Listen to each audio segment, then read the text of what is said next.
Bem-vindo a este podcast E se falássemos da Europa? Muito obrigada, Isabel, por teres aceitado participar neste podcast. E vamos hoje falar da Carta dos Direitos Fundamentais. E começo com uma história. Não sei se te lembras quando a Carta dos Direitos Fundamentais foi proclamada. 2000? Exatamente, em 2000. A Comissão Europeia produziu um livrinho muito pequenino em todas as línguas, na altura, as línguas da União Europeia. Estamos a falar de 2000, portanto, antes do alargamento. E eu participei uma vez com o Miguel Portas num debate, nessa altura, sobre a Carta dos Direitos Fundamentais.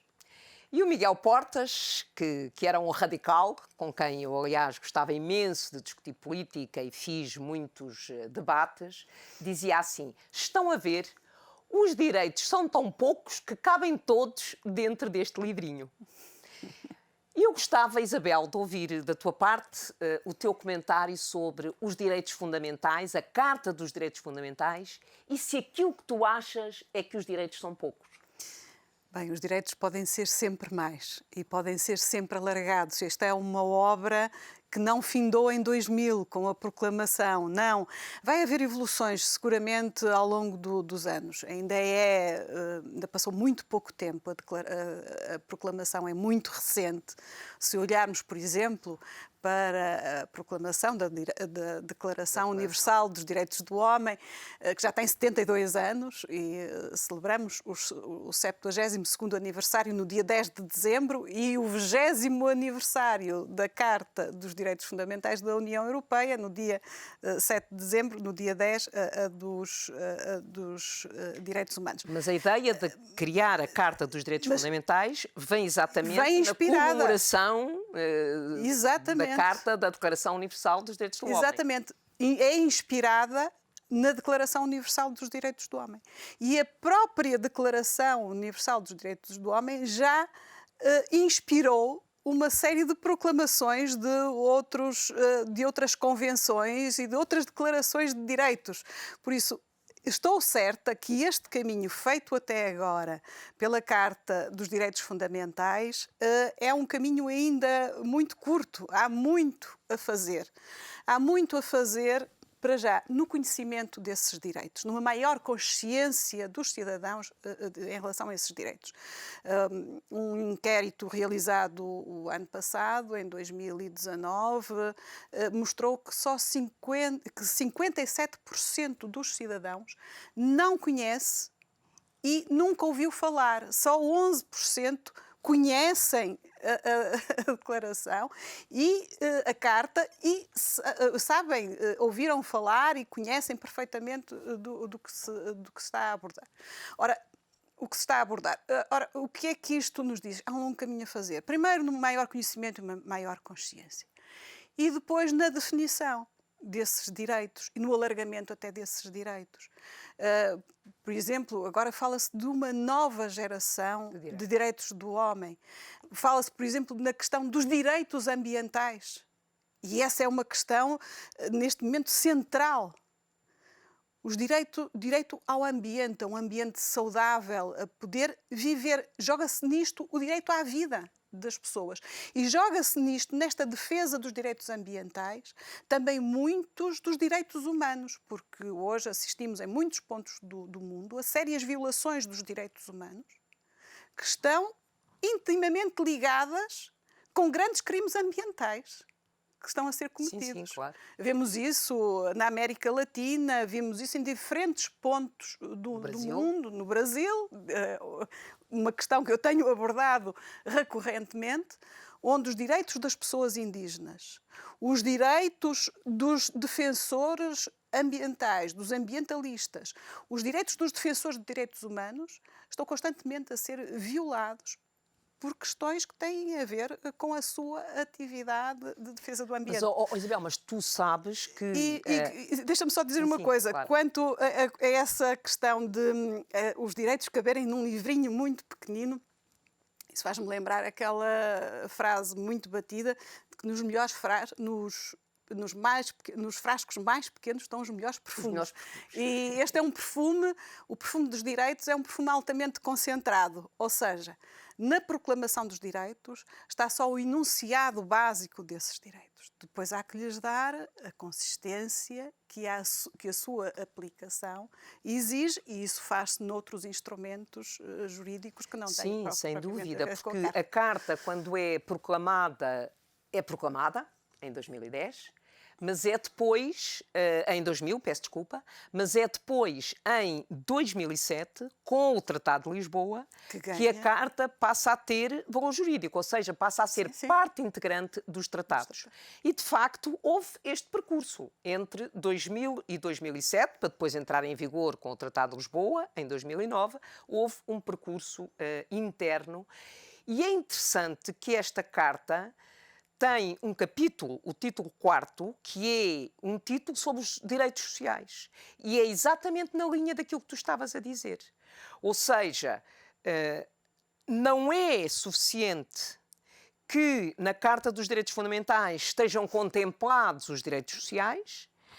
Agora, o facto de existir a Carta dos Direitos Fundamentais com direitos sociais obriga as instituições europeias também a tomarem as iniciativas legislativas, neste caso a Comissão Europeia, a tomar as iniciativas legislativas necessárias para que os cidadãos possam efetivamente beneficiar desses direitos. Sim, e agora com uma questão que estará muito em foco na presidência portuguesa, dá-se mais um passo, e um passo muito importante na concretização desses direitos. E na afirmação do projeto social e do projeto político que esses direitos inspiram. No Porto, com a Conferência sobre o Pilar Social Europeu. É fundamental, o Pilar Social foi proclamado há muito, é preciso, tal como os direitos... Há 3 anos. Em Gothenburg, há 3 anos, difícil. Muito difícil, foi um passo importante, mas agora é preciso passar à ação. E esse é também o lema da presidência portuguesa. Passemos das palavras à ação. É algo que eu tenho vindo a dizer muito ao longo deste ano e meio de mandato. É preciso passarmos das palavras à ação. É assim que se constrói mais e melhor Europa. E penso que teremos um momento muito importante durante este ano na concretização desses direitos com a presidência portuguesa. E é algo de que nos devemos orgulhar muito, e será seguramente. Devo dizer que tenho uma grande expectativa em relação a essa conferência, e penso que esta presidência ficará com essa marca, a marca do pilar social europeu.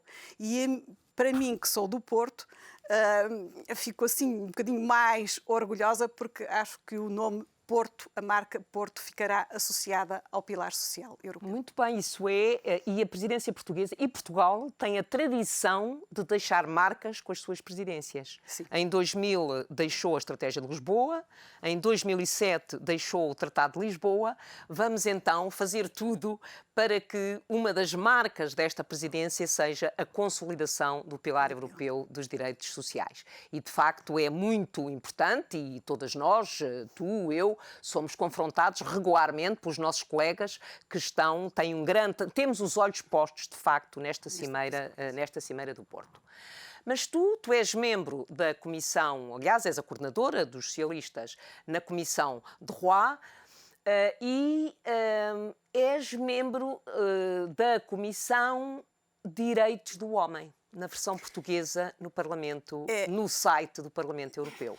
Eu devo dizer-te que ainda não tinha reparado nisso. Foi agora, na preparação deste podcast, como é que é possível que o Parlamento Europeu chame aquela Comissão Direitos do Homem e não Direitos Humanos. Aliás, na versão francesa aparece entre aspas. Sim, na versão francesa aparece entre aspas, e o dizer direitos do homem está inspirado na tradição francesa.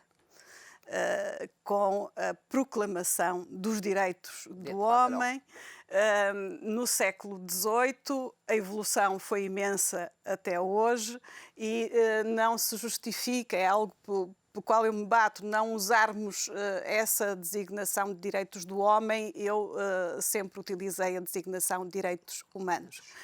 E essa é uma questão que se levanta muitas vezes e que, por exemplo, na Assembleia da República se levantava com muita frequência. Com muita frequência.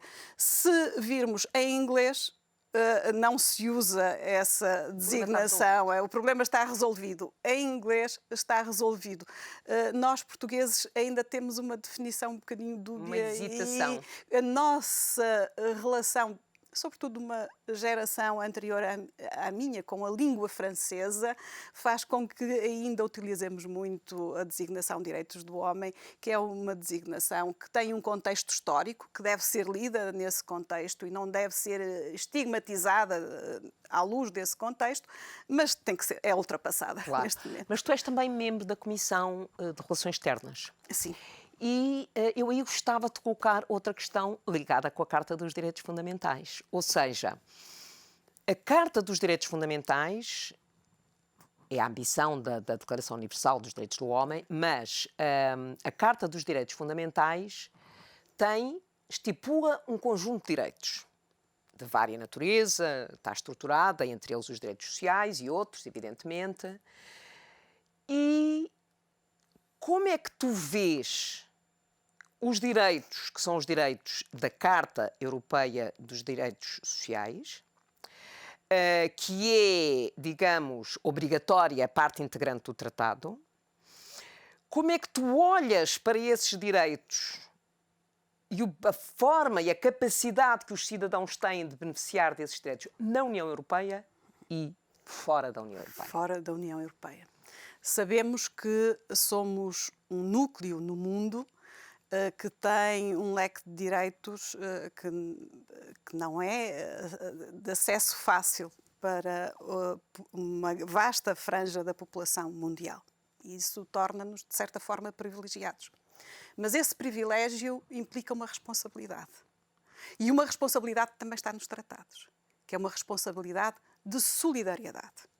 E essa palavra solidariedade, que faz parte dos valores europeus, não é só para dentro, é também para fora. E nesse sentido, a afirmação da União Europeia a nível global não é só uma afirmação que tem a ver com o contexto geopolítico ou o contexto económico. É também uma afirmação que tem a ver com a Europa enquanto agente promotor e defensor dos direitos humanos, porque os direitos humanos também estão inscritos no artigo 2. Exatamente. Claramente inscritos. E a nossa política externa é uma política externa condicionada pelo conjunto de valores que temos. Ora, isto tem aqui várias leituras. Há correntes que têm uma abordagem relativista dos direitos humanos. Sim, senhor, os direitos humanos até qualificam os direitos humanos como uma imposição do mundo ocidental, quase como uma imposição colonialista, um certo sentido imperialista de uma visão do mundo e tentar impor ao resto do mundo essa visão. Eu não tenho esse conceito. Eu venho de uma corrente universalista. Para mim, os direitos humanos são universais e indivisíveis, ou seja, a violação de um desses direitos é a violação de todos os direitos. E é universal porque o ser humano é igual em dignidade. E é assim que começa a proclamação, a Declaração dos Direitos do Homem. Ora, ao sermos iguais em dignidade, quer dizer que o ser humano, esteja em que ponto do globo estiver, tenha nascido em que ponto do globo tiver nascido, está protegido pelos mesmos direitos. Depois, claro que há aqui influências históricas e culturais que condicionam a evolução. Não fizemos todos o mesmo caminho na nossa relação com esses direitos. Não fizemos todos o mesmo caminho.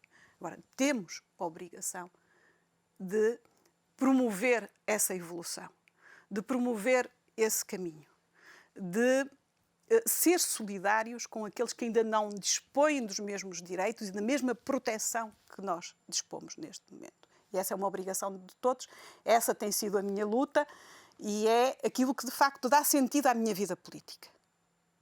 É a defesa dos direitos humanos. Sim, e isso é fundamental nós, a União Europeia, usar os instrumentos que tem à sua disposição. Eu estou-me a lembrar, por exemplo, das negociações comerciais. Nas negociações comerciais com várias regiões do mundo ou com vários países, digamos, um dos pilares que tem sido reforçado sucessivamente é exatamente o pilar direitos sociais.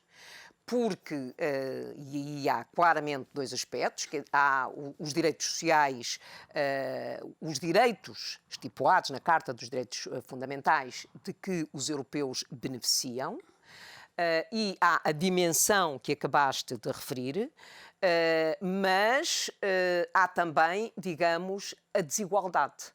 Ou seja, quando eu penso da parte da Carta dos Direitos Fundamentais que tem a ver com os direitos sociais, efetivamente direitos sociais que nós preconizamos que sejam respeitados, salário justo, salário decente, segurança no emprego, proteção social, tudo, proteção na saúde, que nós de facto defendemos, e isso tem uma implicação nos custos do trabalho e aquilo a que nós assistimos na relação comercial com algumas regiões é a uma situação de dumping. Ao mesmo tempo que nós não podemos tolerar ter uma relação privilegiada com regiões ou países que não respeitam os direitos fundamentais. E isso é um elemento, é um pilar de grande complexidade nas negociações comerciais, mas que a União Europeia cada vez mais tem insistido e tem valorizado esse pilar. E tem valorizado, e isso serve também para a afirmação, como eu dizia, da União Europeia como um agente de promoção e defesa dos direitos humanos no mundo. Temos, contudo, que ter sempre a visão de que a igualdade é aquele princípio basilar da Carta e da Declaração dos Direitos Humanos pelo qual mais temos que lutar. É aquele princípio que ainda hoje nos apresenta grandes metas e grandes desafios, quer ao nível interno, quer ao nível externo. Nós não tenhamos ilusões. Sim, ao nível interno, recentemente fomos confrontados aqui duramente no Parlamento Europeu, em que o Parlamento Europeu teve uma posição muito firme de defesa do Estado de Direito e de respeito dos direitos fundamentais. E estávamos a falar de países estamos a falar de países da União Europeia. Sim, de Estados-membros, e devo aqui sublinhar que a própria adesão, os critérios de Copenhaga para a adesão à União Europeia impõem o integral respeito pelo Estado de Direito e pelos direitos fundamentais. Isto é claríssimo. Agora, na nossa relação externa, temos também que ter sempre a perspectiva de nunca fechar as portas ao diálogo. Porque a pior coisa que podemos fazer é o momento em que fechamos a porta ao diálogo. Quando se fecha a porta ao diálogo, e esses cidadãos acabam por sofrer duplamente. Exatamente. Esses cidadãos sofrem duplamente. Por exemplo, eu dou um caso prático muito claro com o qual eu lidei dentro da OSCE, que é um conjunto de países, são 57 países, em que estão todos os países europeus, aqueles que pertencem à União Europeia e até aqueles que nunca pertencerão à União Europeia, mais o Canadá e os Estados Unidos. Isto tem a ver com a circunstância histórica da nossa relação no pós-guerra, quanto às questões de segurança, e a OSCE é a Organização para a Segurança e Cooperação na Europa, para a Europa. Como eu estava a dizer, um caso muito concreto com o qual eu lidei dentro da OSCE é o caso da Turquia. E que é um país que pediu adesão, um processo longuíssimo, uma longa história, que se torna cada vez mais difícil. Porquê? Porque a adesão não se concretizou num período em que a Turquia estava a dar sérios passos no sentido de um aprofundamento do respeito pelos direitos humanos. E, ultimamente, com a governação do Sr. Erdogan, o respeito pelas liberdades e pelo Estado de Direito tem-se degradado Falou completamente. completamente. Tem-se degradado de uma forma muito preocupante. Por vezes põe-se a questão de é melhor fecharmos o processo de adesão. Não há processo de adesão. E quando essa questão surge, quando surge esse debate, eu oponho-me sempre. E eu oponho-me porquê? Ninguém será mais crítico em relação ao Sr. Erdogan que eu. Em alguns momentos, como quando ocorreu o golpe de Estado, tive para o exterior até um discurso comedido, mas internamente, porque fui uma das pessoas que integrou a comissão de alto nível da OSCE que se deslocou à Turquia. Há pessoas hoje que são membros do Parlamento Europeu que fizeram comigo parte dessa delegação e sabem muito bem as posições que eu tomei nas conversações que tivemos com os diferentes governantes, inclusive com o Sr. Erdogan. Agora, e eu sou muito crítica da ação do Sr. Erdogan em relação à Turquia, porque destruiu todo o projeto da Ataturk, de uma Turquia progressista. Os democráticos que a Turquia tinha feito. De uma Turquia progressista. Mas a verdade é esta. Se nós fechamos o processo de adesão, se fechamos a porta, se damos esse último passo de fechar a porta, há uma vasta franja progressista da sociedade turca Que fica abandonada. que resiste ao Sr. Erdogan, que resiste a esta governação, que é a voz pela democracia e pelos direitos fundamentais, que fica abandonada.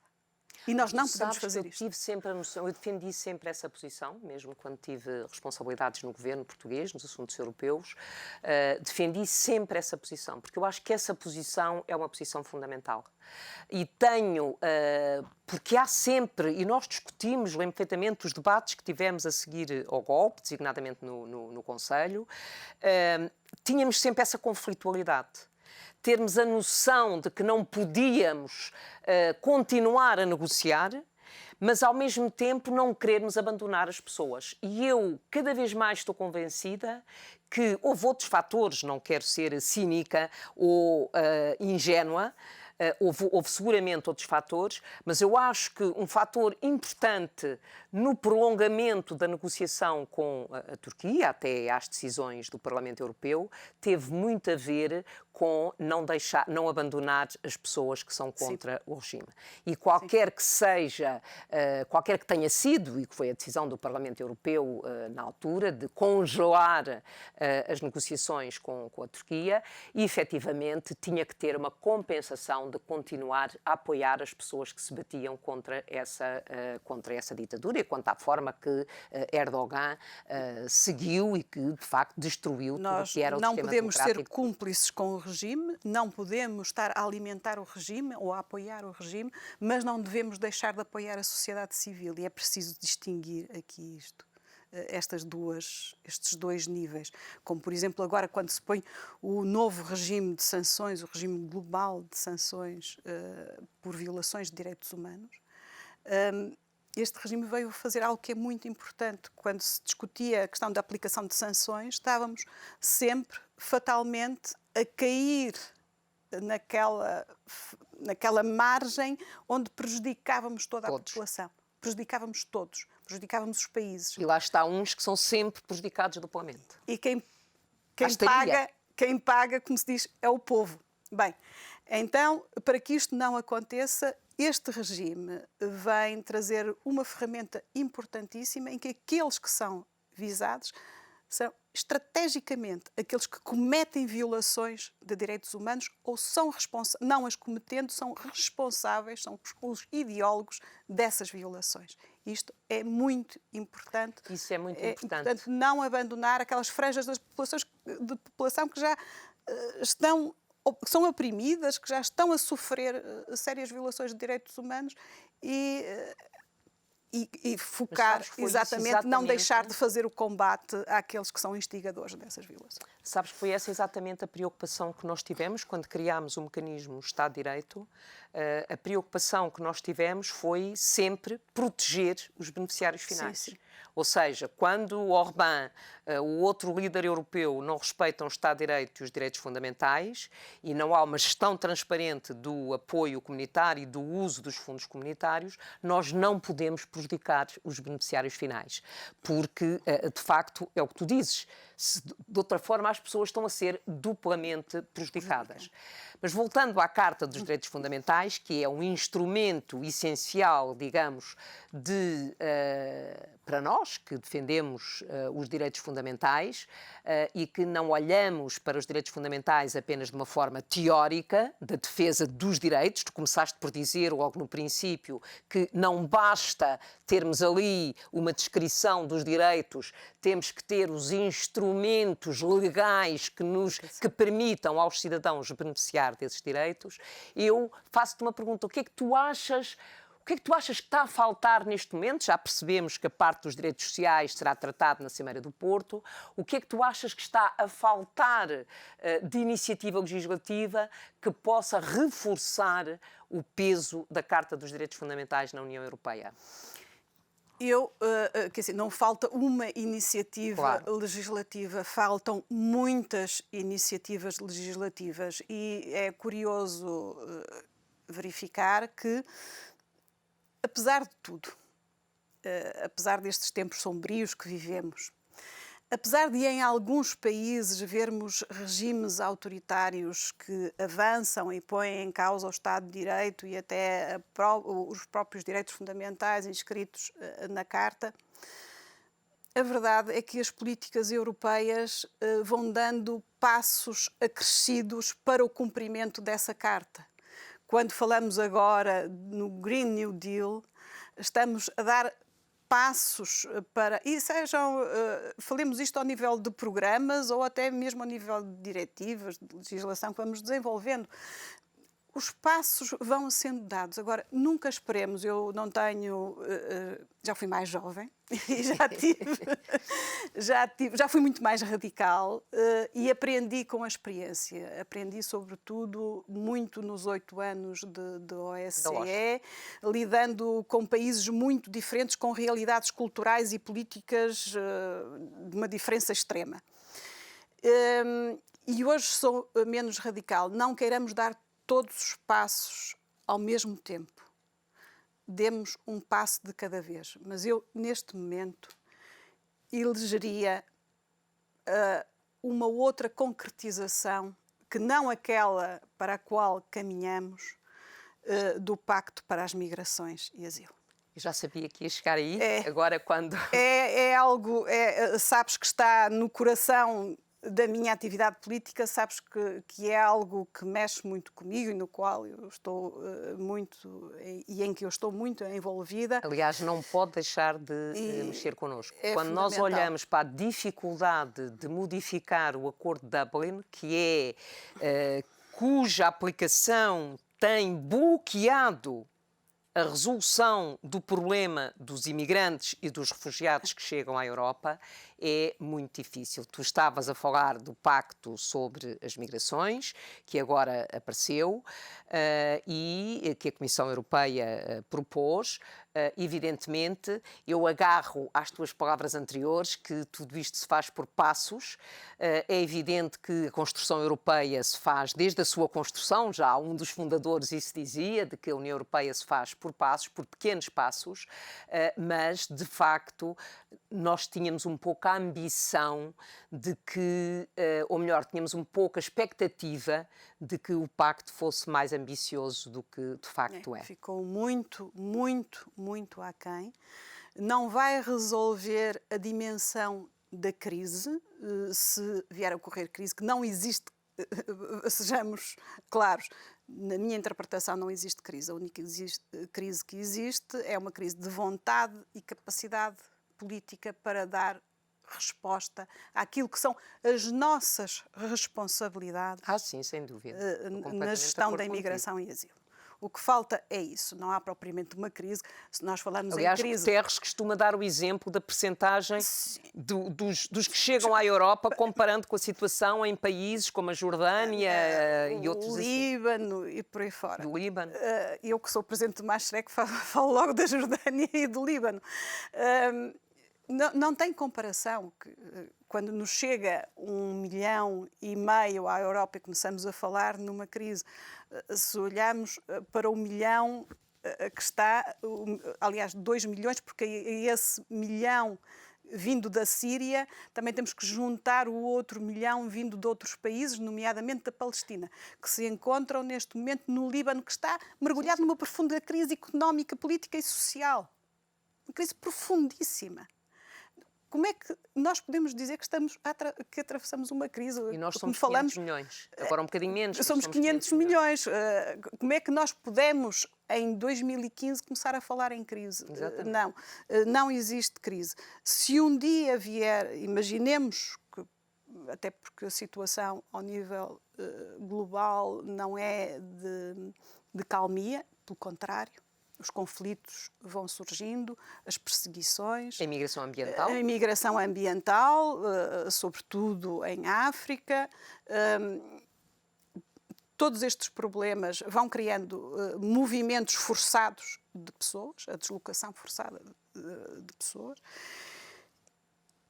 Se um dia, porventura, ocorre um facto que provoca uma crise ou um movimento mais acelerado de chegada de pessoas, o esquema que está definido de repartição de responsabilidades não vai resolver. Não vai funcionar. E vamos continuar na mesma. E o meu problema, o meu grande problema, é que depois de ter começado ainda em 2014, antes do deflagrar da crise em 2015 e o agudizar até 2016, tendo eu começado a trabalhar este tema, a minha frustração é chegar a 2021 e dizer ainda não estamos preparados e nem estamos a vislumbrar uma luz ao fundo do túnel, que nos prepare. E já muitas vezes conversámos sobre isto. Estamos muito aquém. Não é só uma questão, digamos, legislativa, é uma questão política. É uma questão política, fundamentalmente. De oportunidade. Se Dublin é limitador, porque limita os cidadãos ao país onde eles chegaram, o que é facto é que, de resto, do ponto de vista legislativo, existem as decisões necessárias para receber e os compromissos para receber imigrantes e refugiados. Existe falta de vontade política de muitos países para a respeitarem. É só falta de vontade política, porque basta pegar na Declaração de Genebra e cumpri-la. Exato, não precisávamos de mais nada. Nós não precisamos de mais instrumentos. Exatamente. A única coisa que nós precisamos é ter, de facto, vontade política. E o contexto político atual é um contexto absolutamente adverso. Absolutamente adverso. Sim, o fecho das fronteiras externas, etc. As forças e as forças mais autoritárias e xenófobas e até racistas se afirmam e não há um contraponto suficientemente forte a essas forças. É isso que a mim me desespera, é isso que nos vai desesperando um pouco a todos nós.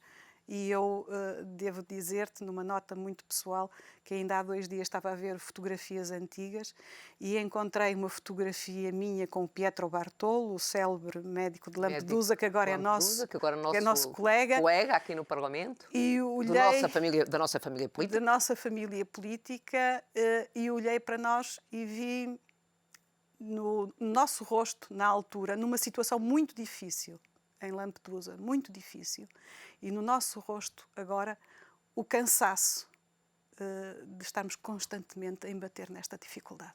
espero que consigamos ultrapassar. Isabel, muito obrigada. Foi um prazer discutir contigo a Carta dos Direitos Fundamentais. É evidente que quando nós estamos a debater a Carta dos Direitos Fundamentais, não estamos apenas a debater aquilo que é o conteúdo da Carta, mas é o valor da Carta, como é que ela pode ser usada para termos uma Europa melhor, para termos um mundo melhor, para que os cidadãos possam beneficiar desses direitos. E se falássemos da Europa, hoje falámos. Isabel, muito obrigada. Da Carta dos Direitos Obrigada, Fundamentais. tive muito gosto em participar nesta tua iniciativa.